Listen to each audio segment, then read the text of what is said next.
tout. Oui, mon Dieu connaît tout. Oh, Jésus connaît tout. Il connaît, il connaît, il connaît tout. Il voit, il connaît, Jésus connaît tout. Il voit, il connaît, mon Dieu connaît tout. Oh, Jésus connaît tout. Oui, il connaît tout. Il voit, il connaît. Your glory, Lord, with everything,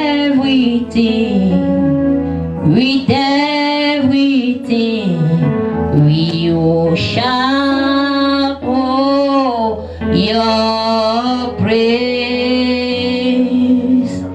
With everything.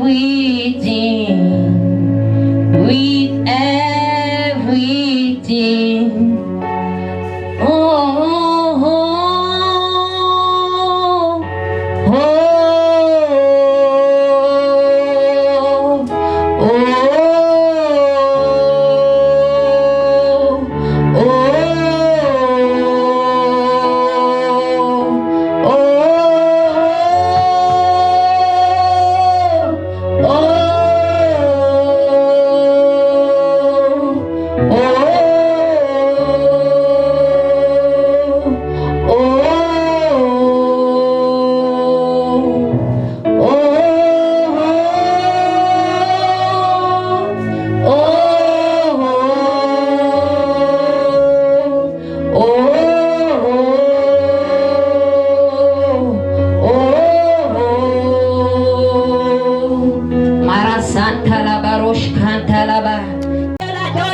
parce qu'il est merveilleux, il est glorieux, bien-aimé, il est excellent dans sa voie. Le Dieu de miracles, c'est lui, le Dieu de libération, le Dieu qui opère les signes et les prodiges chaque jour dans nos vies. Adore ce Dieu merveilleux, adore le bien-aimé, je veux t'entendre l'adorer. Voilà ce Dieu bien-aimé.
Que l'homme n'a pas pu obtenir à travers ses œuvres.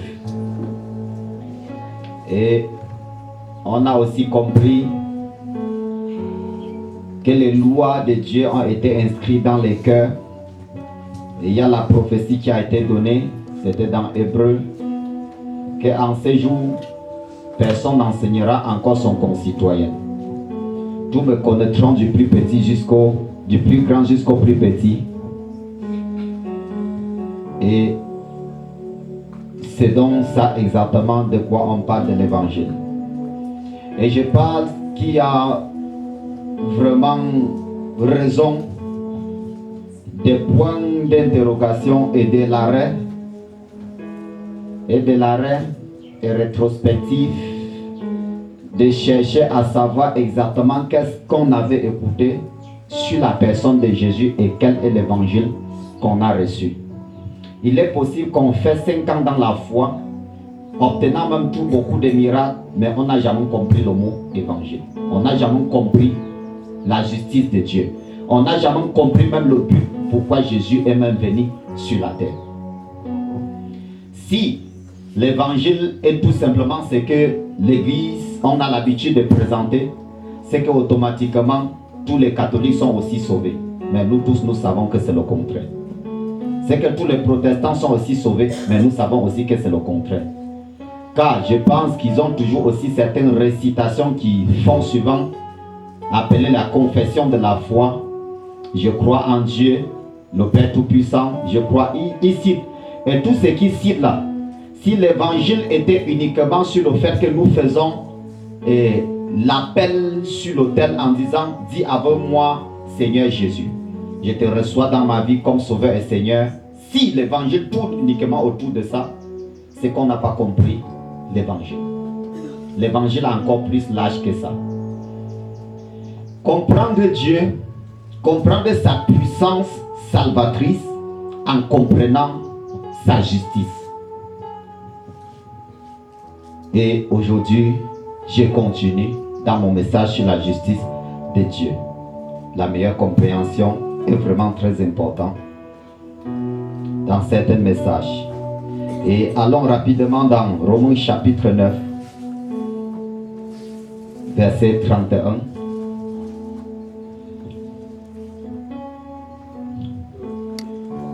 Romains chapitre 9, verset 31.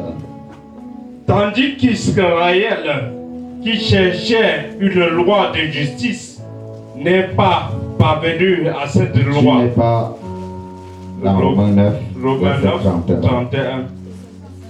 Que dirons-nous? Verset 31. Oh oui, les versets dans certaines bibliques, ils ont souvent pour des versets, soit c'est derrière, soit c'est devant. Dans certaines versions, comme les Dabi, les King James, et tout ça. Oui, verset 31. Oui, verset 30, allez-y. Que dirions-nous donc? Les païens qui ne cherchaient pas la justice ont obtenu la justice. La justice qui vient de la loi, de la foi.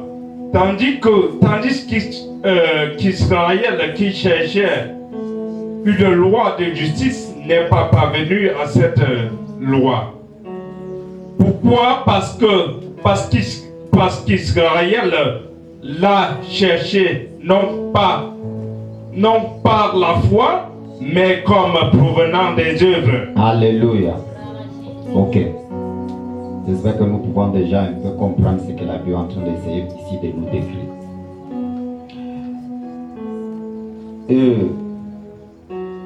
Ce n'est pas...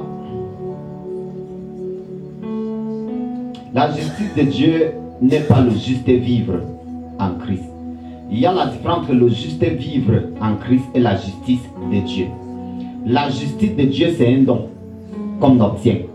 Le juste vivre en Christ, c'est une œuvre que l'homme pratique sur la terre et qu'on regarde, on croit que ça mérite soit une récompense, on peut donner quelque.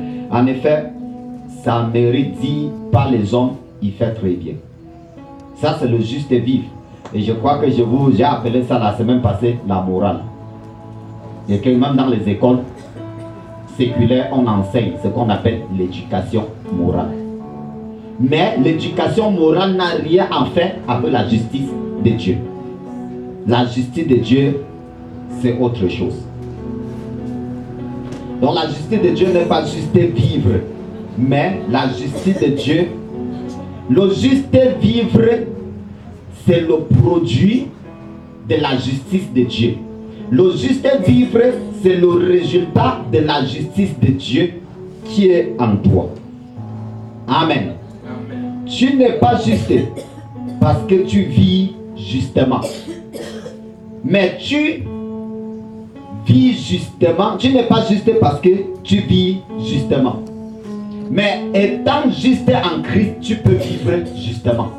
Tu n'es pas juste parce que tu vis justement. Mais étant juste en Christ, tu peux vivre justement. Alléluia. Amen. Écoutez. Le chien peut se mettre debout et marcher avec ses deux pattes, mais il ne peut jamais être un être humain. Et un être humain peut décider de marcher aussi avec les quatre pattes, mais il n'est pas un chien. Ça veut dire, tu peux tomber dans le péché, mais tu n'es pas pécheur. Tu peux faire mal, mais tu n'es pas un mal. Donc ce n'est pas parce que tu fais mal que tu es mal.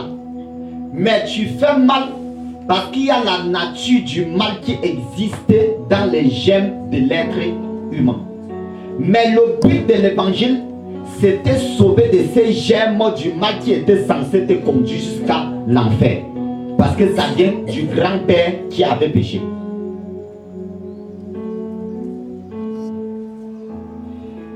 Mais je reviens maintenant dans notre passage que nous venons de lire. Écoutez. Que dirons-nous donc? Les païens qui ne cherchent pas la justice ont été obtenus la justice qui vient de la foi. Il dit les païens. C'est-à-dire, que dirons-nous pour ceux qui n'ont même pas le temps de vouloir vivre bien? Quand on va, il dit que dirons-nous, ça veut dire qu'on va vraiment dire quoi de ces gens? Que ceux-ci, ils vivent mal et par la foi, ils obtiennent la justice. Donc, l'apôtre Paul est ici en train de nous dire, que nous-mêmes là, est-ce que s'il fallait que nous, on corrige les gens, on doit vraiment dire quoi par rapport à ceux-là? Ceux-ci ne cherchent même pas, c'est-à-dire ils ne cherchent même pas à être justés, mais ils ont obtenu la justice de Dieu par la foi. Et verset 31. Tandis qu'Israël, qui cherchait une loi de justice, n'est pas parvenu à cette loi. Il dit, tandis que Israël, que Moïse a écrit les lois et les a dit, pratiquer comme ça pour être sauvés, ils ont tout fait, mais ils n'ont pas réussi à mettre en pratique. Tandis que les païens sont restés eux seulement comme ça, condamnés, censés aller en enfer. Et Dieu vient, il prend la justice et le donne. Ceux-ci n'ont jamais cherché à dire, Seigneur, viens nous justifier. Ils étaient que dans leur coin, car ils n'attendaient aucun salut. Le salut venait uniquement pour les Israélites. Et ceux-ci étaient même en train de pratiquer la loi et n'arrivaient pas. Les païens qui étaient de leur côté, ils ne pensaient de rien parce qu'il n'y avait aucune promesse qu'on doit le sauver. Mais il se lève un matin, Jésus vient, il prend le don de la justice, il le donne, il dit, prenez, vous êtes sauvés. Prenez, vous êtes sauvés. C'est ça l'évangile. L'évangile, c'est comprendre ce que Jésus est venu véritablement faire sur la terre. C'est plus que partir à l'église bien aimé. C'est plus que porter une grosse Bible et marcher avec. Et c'est moins plus que porter la croix et marcher avec. C'est plus que confesser Marie chaque jour. C'est plus que confesser ses péchés chaque jour. C'est comprendre d'abord qui est Jésus et qu'est-ce que Jésus est venu faire dans ta vie. Amen. Et il dit dans verset 32. Pourquoi? Parce qu'Israël la cherchait non pas par la foi, mais comme provenant des œuvres. Quelqu'un dit comme provenant des œuvres. Ça veut dire qu'il est impossible de réussir d'obtenir la justice de Dieu en cherchant à avoir ça par les œuvres. C'est clair là-dessus. Il dit comme provenant des œuvres. Il dit ils se sont heurtés contre la pierre d'achoppement. Donc, quand tu cherches la justice de Dieu en cherchant à obtenir la justice comme provenant des œuvres, il y a beaucoup de dangers. Il y a beaucoup de dangers. Tu sais quoi? Tu risques de passer sur la chose.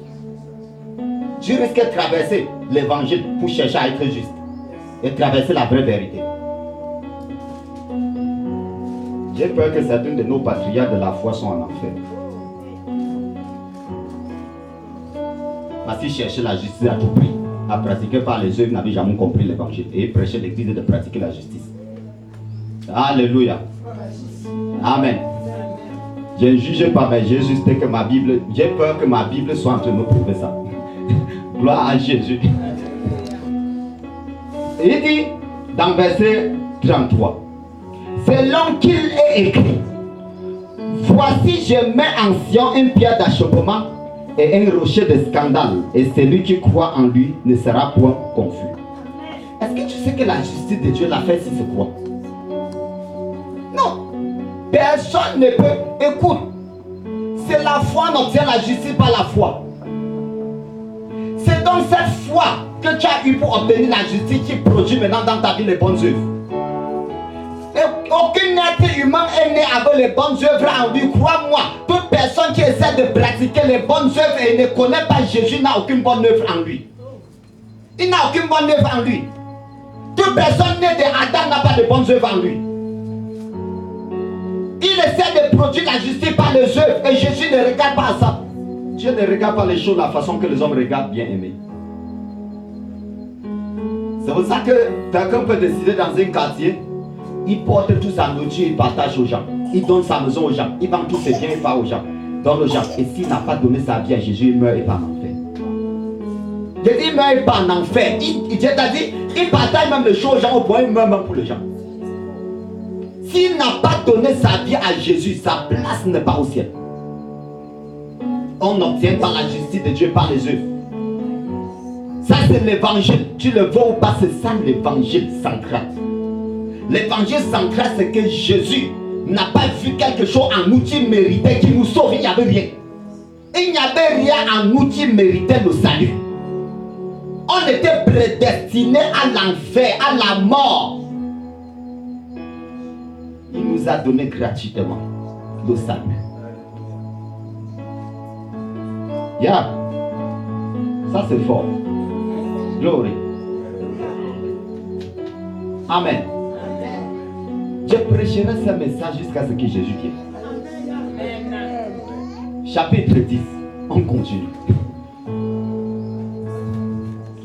Chapitre 10. Frère, verset 1, oui, vas-y. Frère, le vœu de mon cœur et ma prière à Dieu pour eux, c'est qu'ils soient sauvés. Le vœu de mon cœur et la prière pour Dieu pour eux, c'est qu'ils soient sauvés. Continue. Je leur rends le témoignage qu'ils ont du zèle pour Dieu, mais sans intelligence. Est-ce que tu sais qu'il y a les gens zélés qui iront en enfer? Est-ce qu'il y a des gens qui portent le mégaphone pour aller dans les carrefours, ils iront en enfer? Quand il dit du zèle, c'est le sérieux zèle. Ceux-ci marchent partout, ils insultent tout le monde. Ceux-ci disent à tout le monde que s'ils ne changent pas leur vie, ils iront en enfer. Que s'ils ne changent pas leurs habits, ils iront en enfer. Il dit, mon prix, il dit, l'apôtre Paul dit, je prie pour que ceux-ci soient sauvés.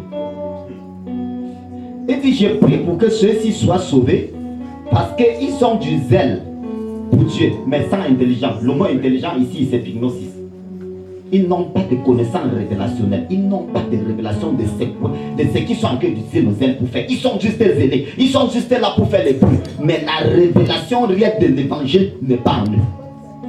Ils n'ont pas l'évangile. Ils n'ont pas reçu l'évangile. Gloire. Continue. Ne connaissant pas la justice de Dieu et cherchant à établir leur propre justice. Je dis encore. Ne connaissant pas la justice de Dieu et cherchant à établir leur propre justice. Ça, c'est l'évangile qu'on a passé toute la vie à prêcher. À établir la justice. On a essayé dans nos églises à établir la justice. Dans la vie des chrétiens, à établir la justice. Parce qu'on ne connaissait pas la justice de Dieu. On n'avait aucune connaissance. Il n'y avait pas de pygnos. Il n'y avait pas de révélation. On cherchait à établir. Ce n'était pas la justice de Dieu. On établit notre propre justice. On ne connaît pas la justice de Dieu. Donc la justice de Dieu se connaît. La justice de Dieu se reçoit par une révélation. La justice de Dieu ne s'obtient pas par les œuvres. C'est pour ça que, écoute, lis toute la Bible, tu vas te rendre compte que n'importe où l'apôtre Paul va parler de la justice de Dieu, il n'y aura pas des œuvres dedans. Lis toute la Bible. Tu vas te rendre compte que n'importe où l'apôtre Paul va mentionner la justice de Dieu, il va mentionner uniquement une seule personne, que ça vient de lui, de Dieu. Il ne va jamais dire ce que tu as fait là t'a rendu juste. L'apôtre Paul va toujours dire la justice par la foi, la justice qui vient de Dieu, la justice en Christ. C'est comme ça que le mot justice est mentionné dans le Nouveau Testament. Maintenant, le mot justice ne se mentionne pas dans l'Ancien Testament. La plupart, ce qui se mentionne, c'est la loi. Parce que dans l'Ancien Testament, on pratique la loi de Moïse pour être juste. Mais dans le Nouveau Testament, on obtient Jésus, on reçoit la justice. On reçoit Jésus, on reçoit la justice.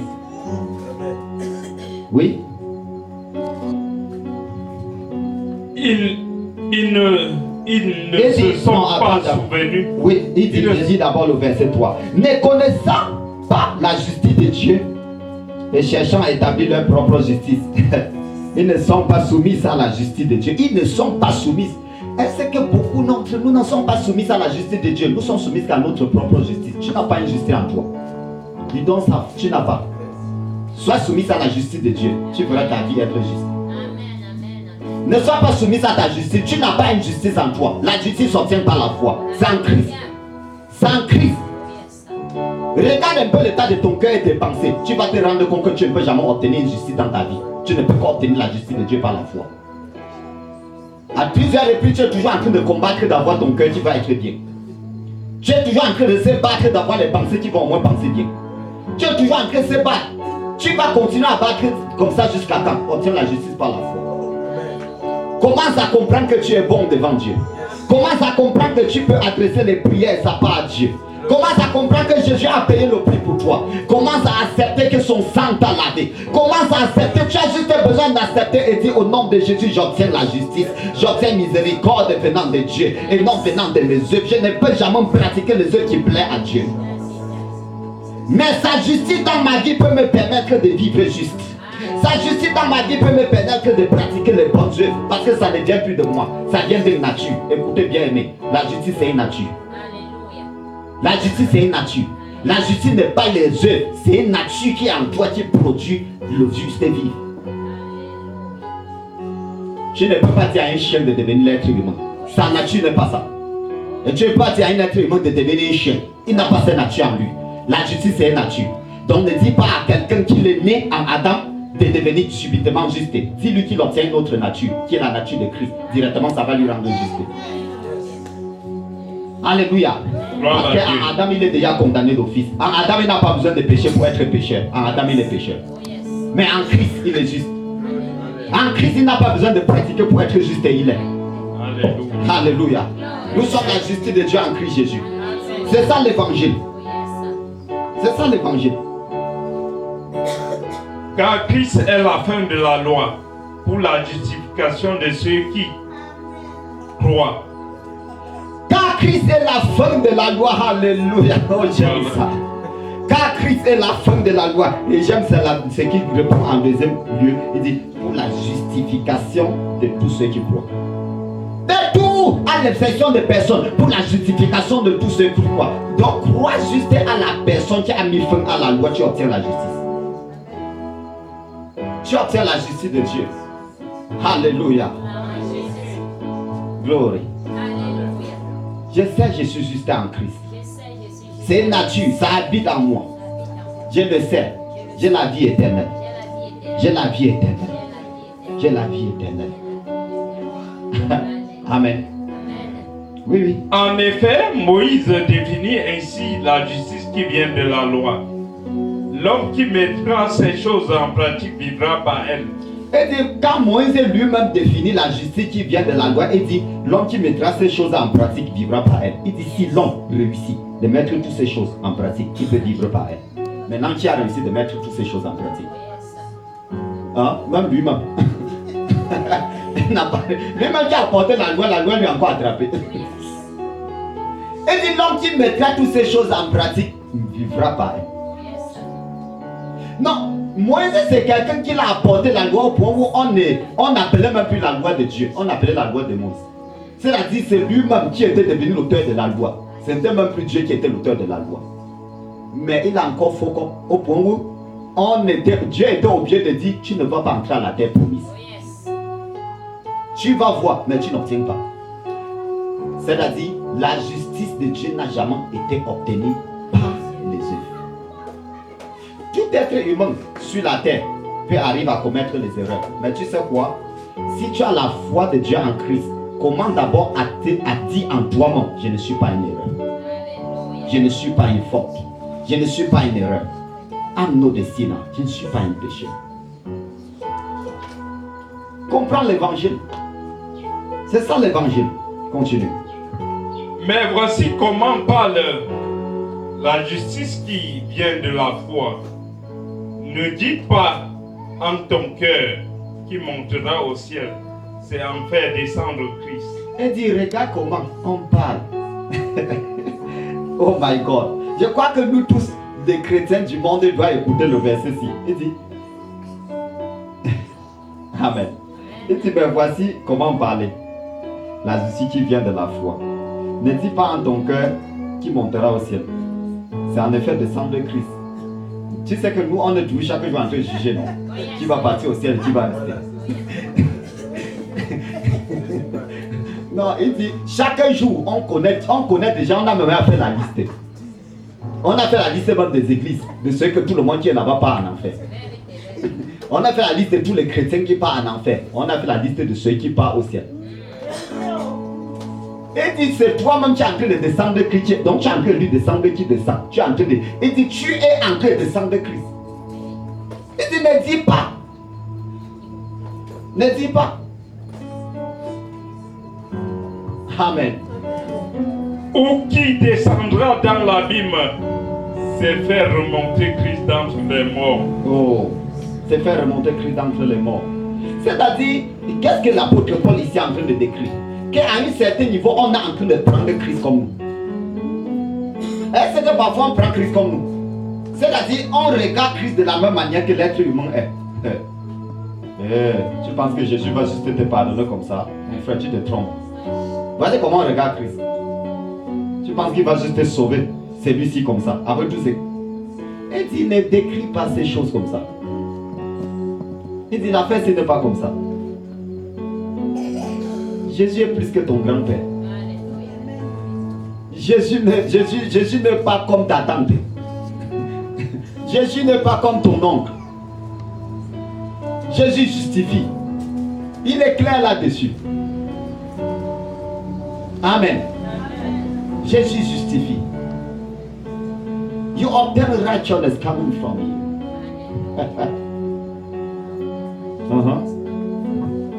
Que dit-elle donc? La parole est près de toi, dans ta bouche et dans ton cœur. Or, c'est la parole de la foi que nous prêchons. Il dit, que dit-elle donc? La parole est près de toi, dans ta bouche et dans ton cœur. Or, c'est la parole de la foi que nous prêchons. Nous prêchons que la parole de la foi. Ça veut dire que qu'est-ce que nous sommes en train de dire au peuple? Nous amenons les gens à comprendre que tout ce que tu as besoin, c'est que croire Jésus. Tu obtiens la foi. En Christ, tu seras capable de tout faire. Dès que là, tu obtiens la foi en Christ, les possibilités s'installent. Tu seras capable de vivre bien. Obtiens Jésus. C'est pour ça que dans la prédication de l'évangile que Jésus nous envoie, il ne nous envoie jamais d'aller expliquer comment les gens doivent vivre. Non, d'aller présenter Jésus. Jésus ne nous a jamais envoyé d'aller expliquer comment les gens doivent vivre. Il a dit allez et faire de toutes les nations des disciples. Il dit prêchez l'évangile. Et il dit cette bonne nouvelle sera entendue. Est-ce que vous savez que le mot bonne nouvelle veut dire une bonne chose est arrivée? Vous savez ça? Mais combien de fois on a porté nos mégaphones pour annoncer la mauvaise nouvelle? On a porté nos mégaphones pour dire aux gens, voici le jugement arrive. Voici tu iras en enfer. Si tu ne changes pas ton mode de vie. Si tu n'arrêtes pas la cigarette. Si tu n'arrêtes pas de boire. C'est pas ça l'évangile. L'évangile c'est la bonne nouvelle. La bonne nouvelle, Jésus est venu te sauver. Et si Jésus te sauve, automatiquement personne ne te dira de laisser la cigarette. Tu te rendrais compte que ça ne sert à rien. Parce que tu as obtenu la justice qui vient de Dieu. Et tes soucis sont déjà en Christ. Tu n'as plus besoin de fumer la cigarette pour noyer les soucis. Tu as obtenu Christ. Alléluia. C'est ça l'évangile. That's righteousness. Si tu confesses de ta bouche le Seigneur Jésus, et si tu crois dans ton cœur que Dieu l'a ressuscité des morts, tu seras sauvé. Il dit, non, il donne un canevas pour être sauvé. Et dans le canevas que l'apôtre Paul nous donne pour être sauvé, c'est qu'il n'y a rien sur les œuvres que tu dois faire pour être sauvé. Il dit tout simplement, si tu confesses de ta bouche le Seigneur Jésus, et si tu crois dans ton cœur que Dieu l'a ressuscité des morts, tu seras sauvé. Simple comme ça, non, nous les humains, nous n'aimons pas que ça soit simple comme ça. Dieu, c'est comme si Dieu est injuste s'il dit ça. La seule chose que tu peux réussir avec lui, c'est qu'il comprend l'évangile. Et dès qu'il reçoit l'évangile, et tu l'amènes à comprendre sa nouvelle naissance et la nouvelle création qu'il a reçue dans son esprit. Quand il va se rendre compte qu'il a reçu une nouvelle vie en Christ Jésus, il va commencer à vivre conformément à la nouvelle nature qui habite à l'intérieur de lui. Mais si tu prends que l'évangile que nous sommes habitués en Afrique avec le fait de vieilles, on fait le cuidant. Ça fait déjà combien de masturbations que tu fais par nuit? Tu dis, on écrit. C'est depuis combien d'années? Si tu dis 10 ans, on dit 3 masturbations par nuit, on calcule, ça fait 1500. Oui, c'est le cuidant que nous faisons en Afrique. Ça fait 1500, on dit que ça c'est masturbation en direct. Et pour masturbation directe, c'était combien de fois tu écris? Le nom était le nom de qui? Tu donnes, on écrit. Et puis on te conduit dans la repentance. Tu reconfesses, tu confesses. Tu risques après avoir confessé, le lendemain matin, tu casses le jeûne. Tu bois le café avec la même chose. Tu bois le café, tu prends le déjeuner. Avec ça. Je te dis la plupart du temps ce qui se passe avec nous. C'est pour ça qu'en Afrique, on a difficilement les chrétiens qui deviennent stables. Pourquoi? Parce qu'ils font face à une situation où ils ont l'impression que l'Église n'arrive même pas à résoudre leurs problèmes. Parce que quoi? Ils font face au problème de l'apôtre Paul. Regardons. Ils font face au problème de l'apôtre Paul dans Romains chapitre 7.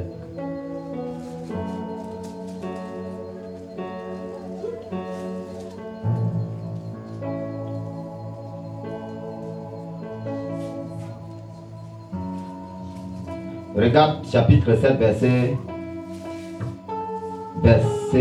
14, tu lis à haute voix.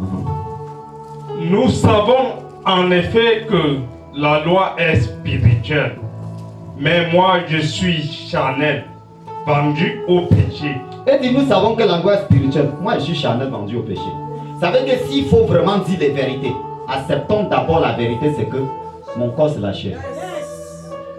Et ça a été vendu au péché il y a de cela quelques années. Adam avait vendu ça, il avait pris l'argent.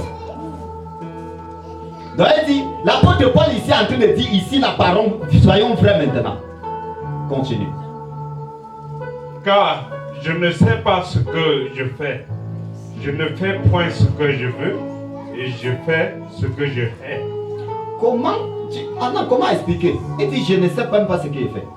Je ne fais pas ce que je veux, je fais ce que je déteste. Il n'y a pas quelqu'un ici, tu as constaté ça un jour que tu faisais ce que tu n'aimes pas. L'apôtre Paul dit, je ne fais pas ce que je veux, je fais ce que je hais. Continue. Or, si je fais ce que je ne veux pas, je reconnais par là que la loi est bonne. Et maintenant, ce n'est plus moi qui le fait, mais c'est le péché qui habite en moi. Écoutez, il dit le péché habite où? Premièrement, sache que le péché habite. Le péché c'est une nature. Le péché c'est un esprit. Donc le péché c'est une habitation que tu existais avec ça depuis ta naissance. Continue. Ce qui est bon, je le sais, n'habite pas en moi. Ça veut dire que quand je suis païen, aucun bon n'habite en moi, ou le bien n'habite pas en moi. Donc ne cherchez plus à conduire les païens de pratiquer la justice, ils ne peuvent jamais réussir. Même si un païen pratique la justice, ce n'est pas la justice. Ce n'est pas ça. Parce qu'il n'y a pas la justice en lui. Ce qui habite en lui, c'est le mauvais. Continue. Ce qui est bon, je le sais, n'habite pas en moi, c'est-à-dire dans ma chair. J'ai la volonté, mais non le pouvoir de faire le bien. La volonté est là. Tout le monde aimerait vivre. Même les païens font l'effort. Tout le monde aimerait vivre bien. Mais il dit le pouvoir, il y a une force. Il dit le pouvoir. Je suis faible en pouvoir de réussir, de vivre bien.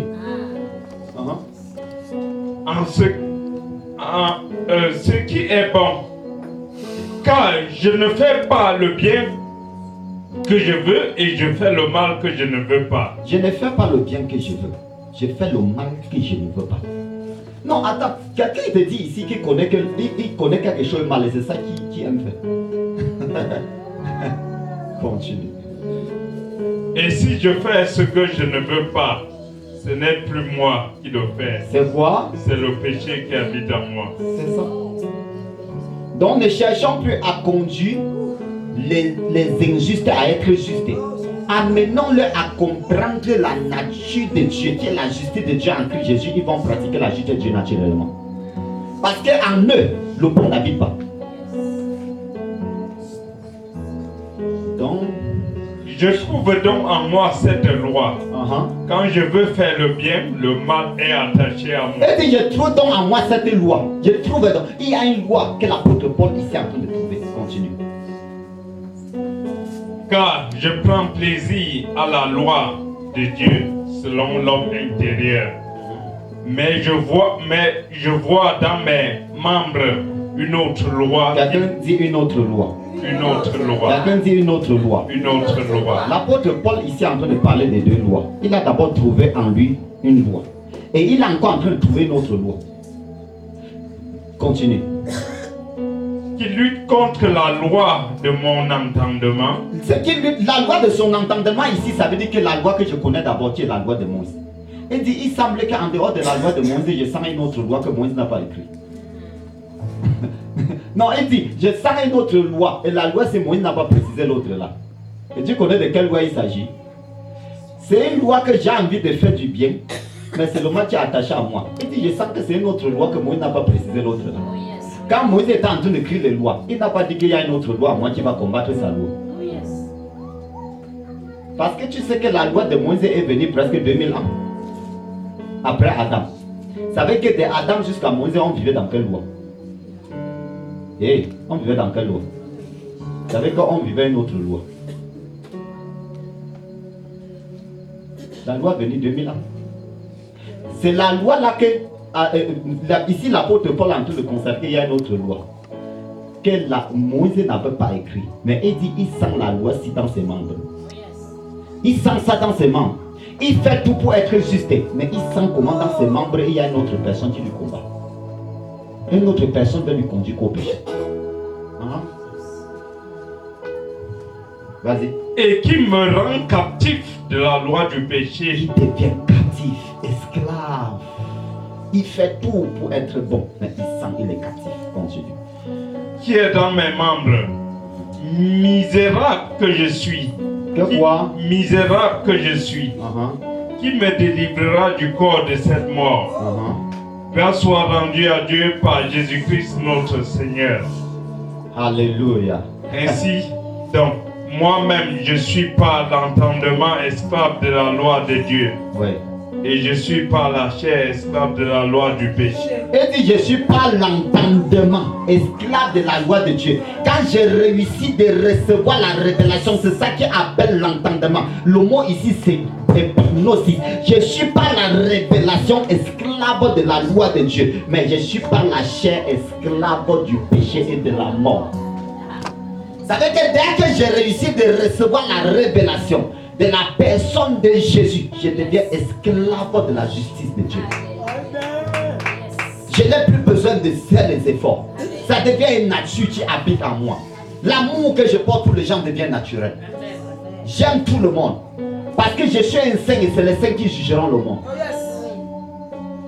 Je ne suis plus là pour se battre, pour faire les efforts. Ouais. C'est la nature. Et tu sais quoi? Dès que tu comprends l'autre là, tu n'as pas besoin que quelqu'un te juge. I know who I am. I'm a righteousness of God in Christ Jesus. I know who I am. He lives in me. He take my life and give me his life. C'est ça. Question encore?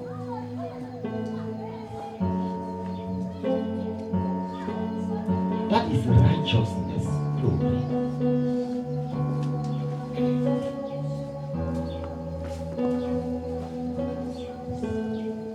Merci papa d'avoir me passé la parole.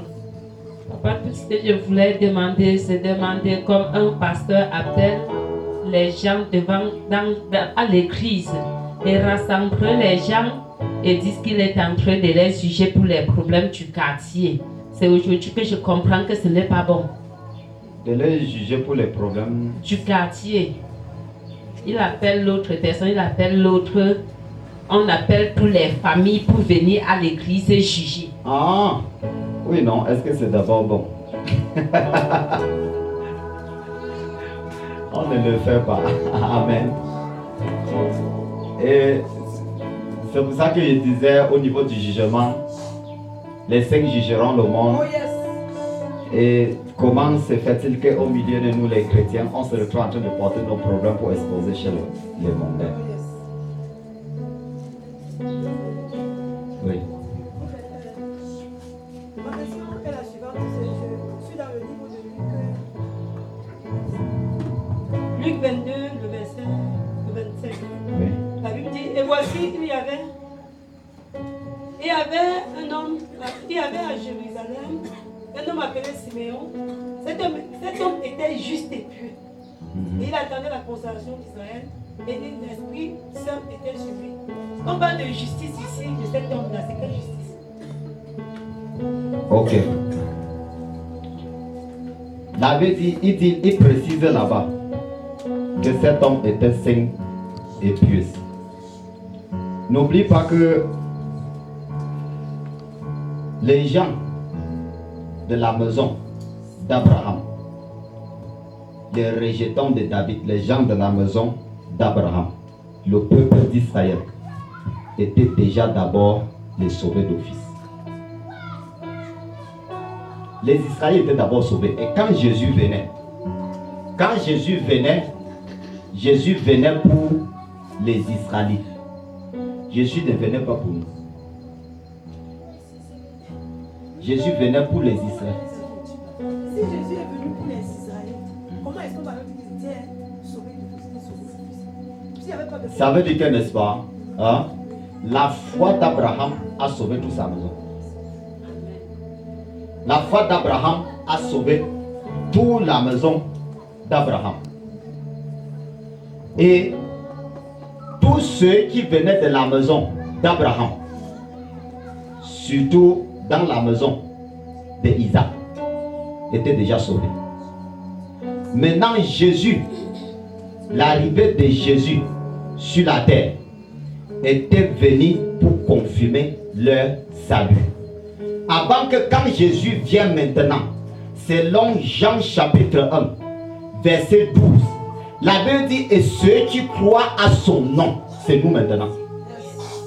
Il nous a donné le pouvoir de devenir enfants de Dieu. C'est nous qu'on a reçu le pouvoir de devenir enfants de Dieu, ce n'est pas les Israélites. Les Israélites n'ont pas reçu un pouvoir de devenir enfants de Dieu, c'est nous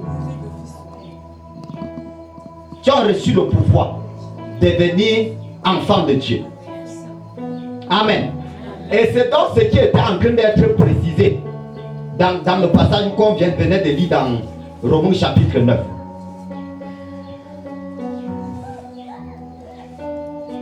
Dans verset 30 qui disait, que dirons-nous donc? Les païens qui ne cherchent pas la justice ont obtenu la justice. La justice qui vient de la foi. Tandis qu'Israël qui cherchait une loi de justice n'est pas parvenu à cette loi. Parce que Israël vivait dans l'ignorance.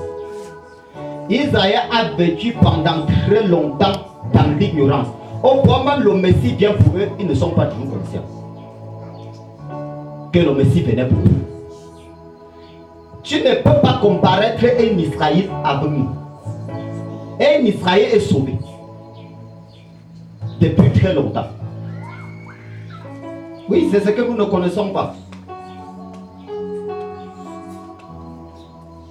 Est-ce que vous savez que Jésus ne venait pas pour nous? Jésus ne venait pas pour nous. Vous connaissez un endroit où Jésus a dit, Père, Père, pourquoi m'as-tu abandonné? Hein? Parce que le temps là, Jésus est venu pour l'Israël et puis il a commencé à porter tous les péchés maintenant sur lui. Au point il a pu venir prendre tous les péchés du monde. Et il a crié, il a dit Père, parce que Dieu qui n'aime pas le péché, Dieu avait l'abandonné. Dieu l'avait abandonné, vrai, à l'heure là. Il était obligé de crier Père, Père, pourquoi m'as-tu abandonné? Et c'était encore Dieu quelque part où il a dit Seigneur, si tu pouvais enlever ces coups. Mais que c'est ta volonté soit, qu'il soit fait.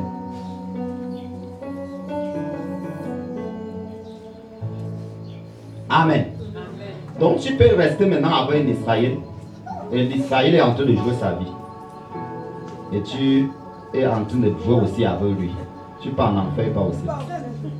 Parce que la foi de son grand-père Abraham, par la foi, Abraham a obtenu la justice et toute la maison d'Abraham a été justifiée par la foi. Oui, oui. C'est pour ça que nous regardons ici chez nous un papa qui était sorcier. Toute sa maison est affectée par la sorcellerie. C'est ça.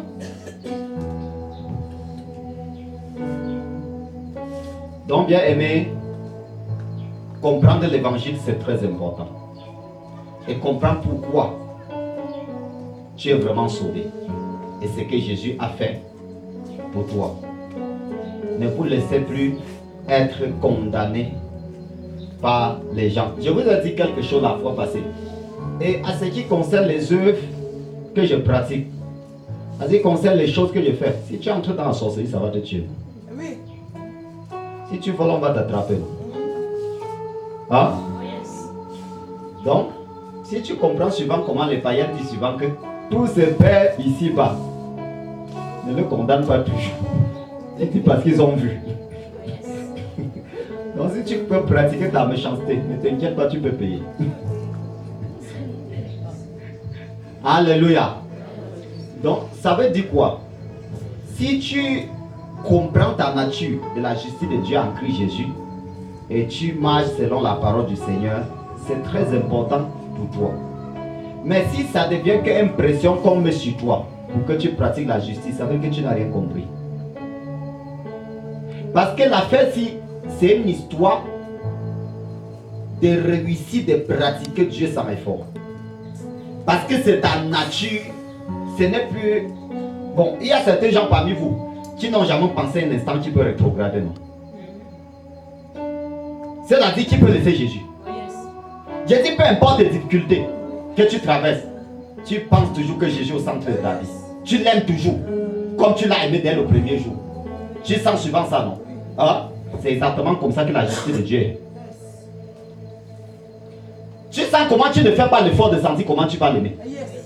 Même malgré tes problèmes, tu sens comment tu l'aimes toujours. C'est comme ça que la justice de Dieu doit être. Donc si tu vois quelqu'un qui est venu en Christ et un jour il commence à combattre et critiquer l'église, il n'avait jamais reçu Jésus. Il n'avait pas reçu Jésus. Celui-ci avait visité l'église. Il y a la différence entre celui qui a visité l'église et celui qui a reçu Jésus. Nous, on a les gens qui ont visité l'église. Pas être sauvés. Mais il y a les gens, c'est-à-dire, où tu parles et où tu ne parles pas, tu es sauvé. Tu sais, tu connais ta nature. Tu sais que Christ est en toi. Tu es la nouvelle création. Tu as la nouvelle nature. Tu vois les choses autrement.